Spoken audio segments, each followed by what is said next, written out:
Well, in a city of more than 4 million people, there's bound to be plenty of crime in Los Angeles. But Carmen Trutanich is here to lay down the law. L.A. City Attorney beat Jack Weiss in last year's election, but Trutanich will tell you he's not a politician. He's an attorney, and he's trying to change the way things are done in this town. I sat down with Trutanich and asked him how he is adjusting to things in City Hall. It's a tad dysfunctional at times. Tad? Yeah. But I'm having a good time, and, honestly, I think we're making an impact. Well, you're certainly taking names. You're going along and you're taking names, and in the process, you haven't made many friends at City Hall. There are those that are detractors, that we don't play the game. I'm not a politician. I've never been a politician. I didn't even run for 8th grade class president. I'm a lawyer, and I've represented clients in all my life. I represented the people of the state of California, the greatest client in the world. I've been in private practice for 20 years, and I've operated a business, and I know what it means to make a payroll. I know what it means to live by a budget, and sometimes people in City Hall don't understand that. The mayor's latest budget proposal, I think he wanted to cut you 18%. Well, that's on top of an 18% cut the prior year. This year, my payroll is $91 million. I'm budgeted to $85 million.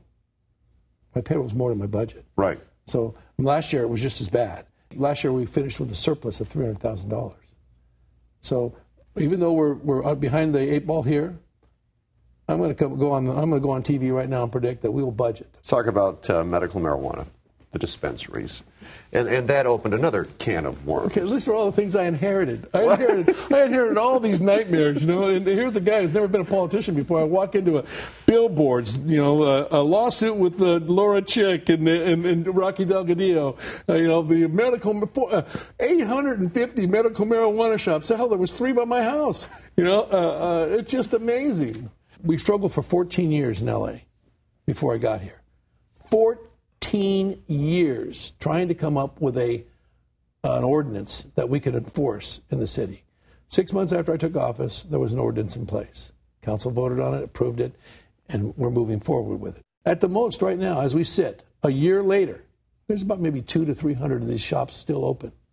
Right. Okay? The city has authorized 170 to be open. But we're only 130 off of that. And we're down about 500 or 600 from where we were. So we're making progress. Maybe not fast enough, but we're making progress. All right, so what happens if the voters decide to legalize marijuana? There is a realistic possibility this is going to pass. Hey, look at it. And if it passes, I enforce the law. I'm not an ideologue that is. I'm a lawyer. And I understand that the people of this great nation have the ability to vote at the polls and put in place what they want. And if they put that law in place, then I will enforce it to the best of my ability. I have no problem doing that. You might not like it. Hey, listen, there's a lot of things I don't like. My wife makes liver every now and then. I don't like that either, but I eat it. A couple of months ago, City Council decided to boycott Arizona. Economic boycott of the state of Arizona at that point in time. Now, there were many that believed we have enough to worry about here. Our house is on fire. Do we really care that lights out in our neighbor's refrigerator? I mean, come on.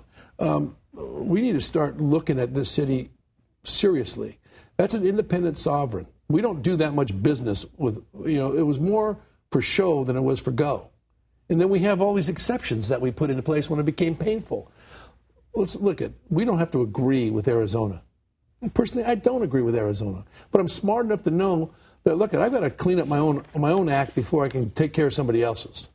Now, your department is looking into an issue that occurred down in Venice. Yep.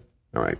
And on the surface, you want to smirk when you hear about it, but it's truly disgusting. 100 gallons of sewage, raw sewage, was dumped into an alley, and it was witnessed by a citizen. And basically, people in RVs, for example, are looking for a place to dump their sewage. Well, there's lawful places you can go. Right, but they chose not to do that. Well, because if you have to move your vehicle. If you move your vehicle, you lose your parking spot. Right.